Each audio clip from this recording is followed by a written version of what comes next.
everyone, and welcome back to Breaktime Conversations, a YouTube channel where I have conversations around education. I have been a teacher all my life, and education fascinates me. And along my journey, I have met so many interesting and inspiring people, and so I decided to document my conversations with them here so that you too can hear their stories and the amazing work that they do. I'm here today with Anita Bhaskaran. She has started her own venture called Aarambh Foundation in April 2019 with her partner, and they work with children with autism and also with other developmental difficulties. Anita is also a classmate of mine. We did our MA in special and inclusive education together, and it's so wonderful to see you again, Anita. Thank you for being here. Thank you, Anupa. Thank you for calling me. Oh, you're welcome. Why don't you start off by telling us a little bit about your journey and how you got into this very special field of autism? Okay. It's a kind of long journey. It's been a long journey and very eventful journey, I would say. So I started off as a journalist, but I had my son in the year 1997, and he was diagnosed with autism at the age of 2.5, when he was 2.5. So, and that took me to the path of autism. And in year 2000, there was nothing, people did not know autism, and people barely knew existence of different, difficulties or disabilities, whatever you can call them around. So people knew, mental retardation, which is anyway, there's a different name right now for that. So everybody was slotted into intellectual disability. And so autism was kind of new. And so my son had a lag, and there was a speech delay and typical features of autism. And I was fortunate, I think, to get a correct diagnosis at a point when he was, it was an early diagnosis. 2.5 in year 2000 was pretty early. So that's where my journey began. And I think in a couple of years, I realized that there was no one to help us out. There was hardly few centers offering us therapy and, which focused on autism. There were very few people, professionals also, who knew about autism or who had worked with people with autism. So I thought probably I'm the best person to, work with my child. And I still feel parents are the best people to work with their child. And I would always be keen to train a parent, as together with their kids, that is the best way. And so I took up a course in special ed. That was a diploma from Spastic Society of Karnataka.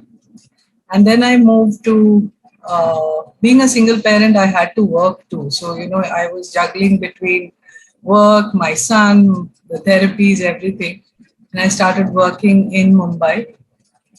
And I think I worked for 3 years in Mumbai, and then I shifted to Bangalore for better opportunities, obviously, and came to Bangalore, started working for Vaidehi group of institutions, and there I got a very good opportunity to start the whole school. Okay, so this was a school from scratch. It was almost like creating a whole environment for children. So we had an early intervention center, we had the schooling part, and later on, as the school developed, we also had the opportunity to work with the mainstream school, which was also part of IDE. So it took the whole journey in all stages, okay, for the child. So in early intervention, in typical school learning, and also in mainstream school. So I got to learn a lot at that stage. And I think in year 2019, like you said, I started Aarambh because I thought I can work and I can implement my own ideas. And that's where it stems from. So Aarambh was born with that in mind. That's beautiful. So you mentioned about the parent, right? Has it been difficult for you working with families, especially like in a country like ours where there's not so much, and I feel even today there's still not so much of awareness about ASD, right? Or is this changing? You feel? It's changing. I think it's changing, obviously for the better. From when I compare it 20, 22 years back, I feel parents now have access to so much, okay, so much that's happening in India.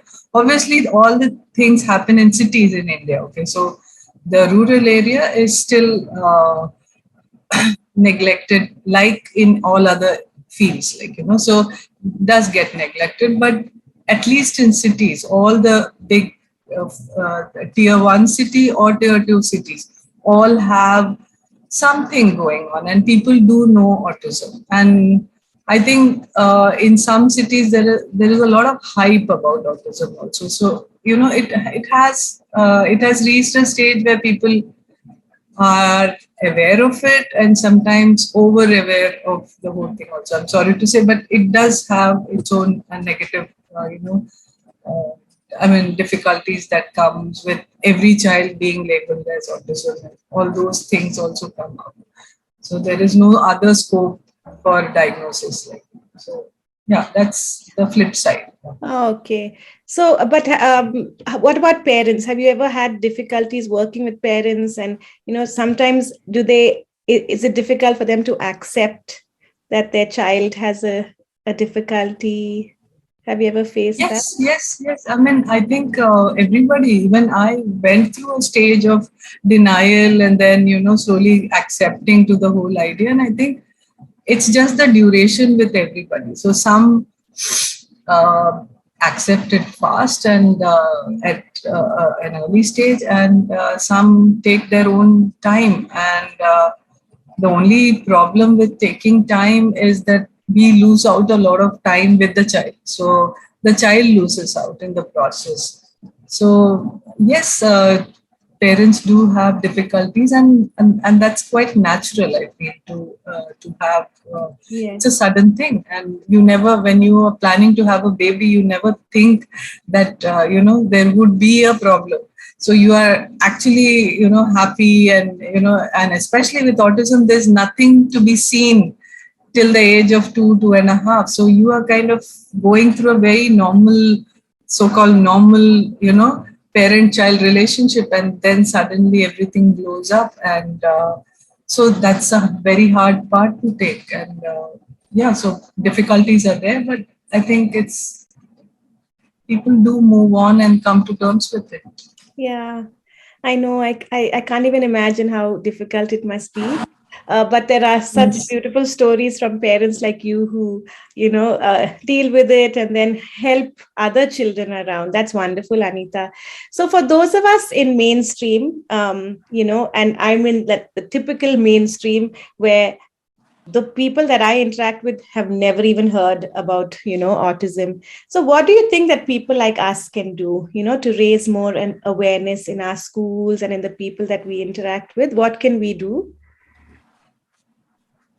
So I feel, children generally, any kid for that matter, has an open mind and would accept anyone who is part of their classroom. Okay, so kids have the capacity to open up and not be judgmental about it. So most of the time, what I've observed is if you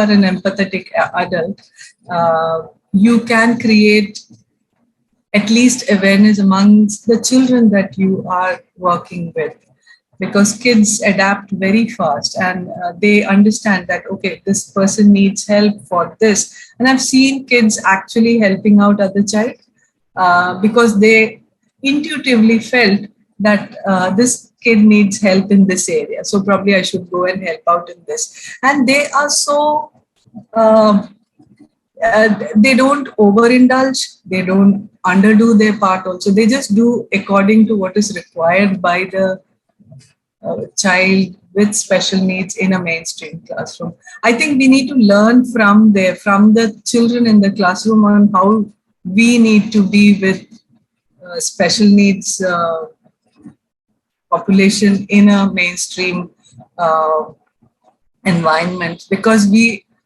so there are a lot of things in inclusion. There is inclusion in terms of space, inclusion in terms of acceptance by the adults in the system, and of course inclusion in terms of curriculum. So all these areas also have to work together. So it's not only that the kids should do and the teachers should do their part. Everybody has to do their part to make it happen. But any small acceptance and a sense of belongingness, if you give to any child in the classroom, I think it goes a long way in the child and the parent feeling that they are part of that system. So at least starting from there is a good idea. But yeah, beyond that, you can create awareness, you can create, awareness amongst other parents, because they need to accept that there is another child in the classroom, who may need everybody's support. So these kind of uh, advocacy is required, and I think even the child or a young adult, whoever is there in the school, also needs to learn to manage his or her requirements in the classroom. So I think we all need to work together for that.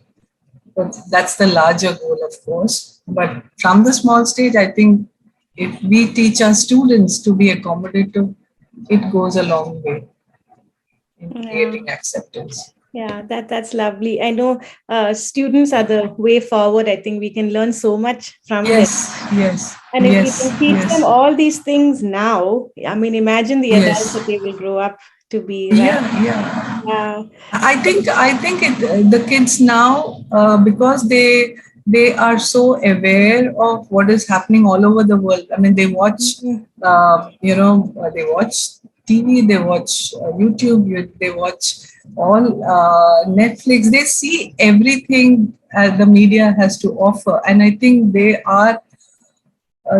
would be able to take in what we are saying, because they are aware of what's happening around the world. So it wouldn't be, we shouldn't underestimate the kids of this generation. I think they have a lot of possibility. Yeah. Yeah, wonderful. Thanks, Anita. Before we end, why don't you tell us if you what special plans do you have for Aram going forward? Anything exciting up your sleeve? Yeah, very exciting actually. This is the first time we have come up with a course of course, for people on the spectrum, young adults on the spectrum. But yeah, it's open for everybody. So we are coming up with a course on basic computer programming. So we have come up with the whole program, whole curriculum, and we are starting in March. So that is something which is exciting, because it's all ours. Like, it's completely our baby. So I hope it works well for people who would like to learn about programming. And from what I know about our kids, especially in this online classroom, we realize that a lot of kids have a lot of capacity to, they are so tech savvy, they are able to learn and do things which we never imagined they would be able to. So I guess this program should do well. I hope it does well. So That sounds let's see. amazing. I'm sure it'll do well. And like you Thank mentioned, you. don't underestimate children. So don't underestimate children with autism as well, right? They have Of really done course. well. Yeah. Yes. Anita, thank you so much for sharing your thoughts with me today, and all the best with the course and with everything else that you have planned. Thank you, Anupa, and all the best for your channel. Thank you so much. Bye. Yeah. Bye. Take care.